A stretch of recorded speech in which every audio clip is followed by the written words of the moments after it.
Mes bien chers frères, ce que vous faites pour devenir des justes, évitez de l'accomplir devant les hommes pour vous faire remarquer, nous dit Jésus dans l'évangile de ce mercredi des Cendres. Mes chers amis, 40 jours nous séparent de Pâques, à condition d'ajouter les dimanches. Ça fait 40 jours. 40 jours de pénitence qui vont commencer par les cendres que nous allons recevoir sur la tête.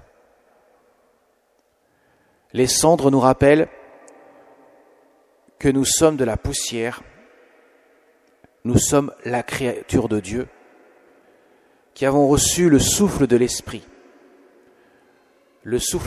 Saint.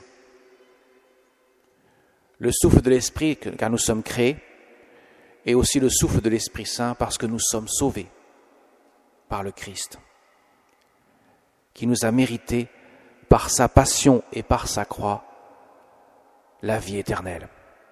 Il nous a rendus justes devant le Père pour que nous puissions recevoir le salut, le fruit de sa miséricorde divine. Mais, mes chers amis, le bon Dieu nous demande aussi des efforts. Ça veut dire quoi? Il nous demande que nous puissions accueillir le salut. Voilà en quoi consistent les efforts. Accueillir la grâce de Dieu. Et pour ce mercredi des Cendres, il nous propose 3 moyens. 3 moyens concrets pour que nous puissions faire pénitence, qui vont accompagner les cendres que nous allons recevoir sur notre tête, pour nous rappeler justement cette créature de Dieu que nous sommes, appelés à la miséricorde divine, appelés à recevoir le souffle de l'Esprit Saint. Vous avez entendu, Jésus parle du jeûne, de la prière et de l'aumône. Ces 3 moyens que le Seigneur nous donne et qui ne doit pas être étalé sur la face publique, mais qui doit être vécu dans le secret du cœur. Ces 3 moyens nous permettent de rejoindre le Seigneur pour ce temps de carême. La prière est absolument essentielle, car c'est la rencontre avec Dieu.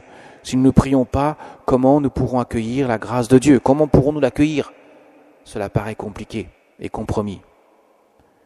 Et la prière, c'est un cœur à cœur avec le bon Seigneur.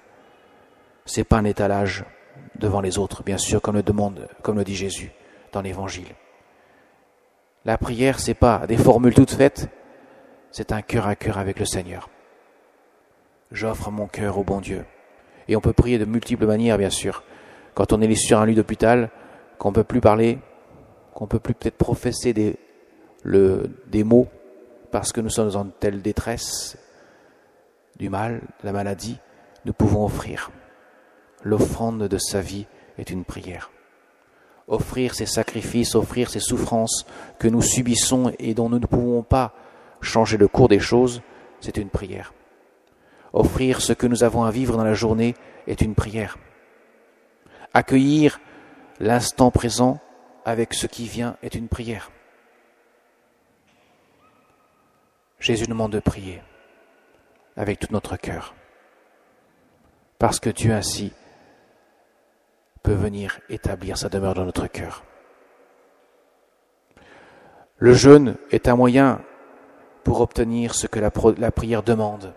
Le jeûne, c'est renoncer à ce qui paraît vital, la nourriture, en l'occurrence, mais aussi tas de choses dans notre monde moderne où nous avons créé des besoins, de multiples besoins, qui fait que nous pouvons nous dire l'unique nécessaire est Dieu, sa parole, son amour.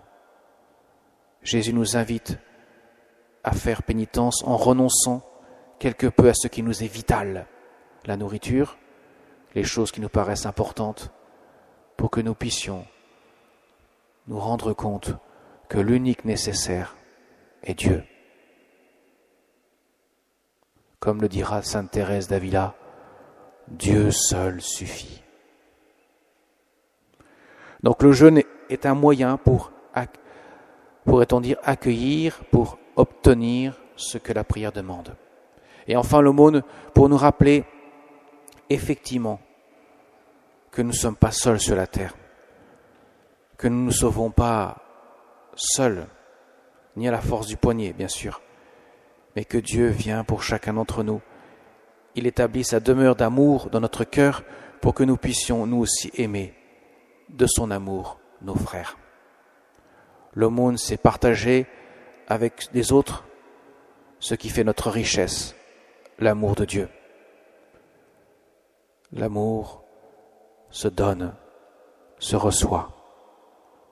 Jésus nous invite à le mettre en pratique. Comment pourrais-je dire au Seigneur, Seigneur, bien sûr je t'aime, tu sais bien, et que j'ignore mon frère à côté de moi? Il me dira, mon ami, ton amour est à la mesure de ce que tu fais pour ton frère. Si tu ne fais rien, ton amour est nul. Voilà aussi, c'est un moyen de vérifier notre amour pour le Seigneur par l'amour que nous avons pour nos frères. Jésus nous demande de le vivre dans l'abondance du cœur. Sachant que ce que nous donnons à nos frères, nous le donnons au Seigneur. Jésus le dira, ce que tu as fait à l'un de ces petits qui sont mes frères, c'est à moi que tu l'as fait. Ce que tu n'as pas fait à l'un de ces petits qui sont mes frères, c'est à moi que tu ne l'as pas fait. Nous serons, vous le savez très bien, Jésus l'a dit dans l'évangile de Saint Matthieu, nous serons jugés sur l'amour. Alors mes chers amis, entrons dans ce temps privilégié du carême, qui est un temps riche, un temps riche de la prière du Seigneur. La célébration de la messe nous donne des oraisons chaque jour pour ce temps. La liturgie est très riche pour ce temps de carême, pour nous inviter vraiment à conformer peu à peu notre cœur à celui du Seigneur. La Vierge Marie est là aussi pour nous y aider. Elle est notre Mère du ciel. Elle nous accompagne sur ce chemin qui va culminer sur la croix et à la résurrection dans le mystère pascal où le Seigneur vaincra toute résistance à son amour, à savoir le péché qui conduit à la mort, pour nous faire part à la vie éternelle. Amen.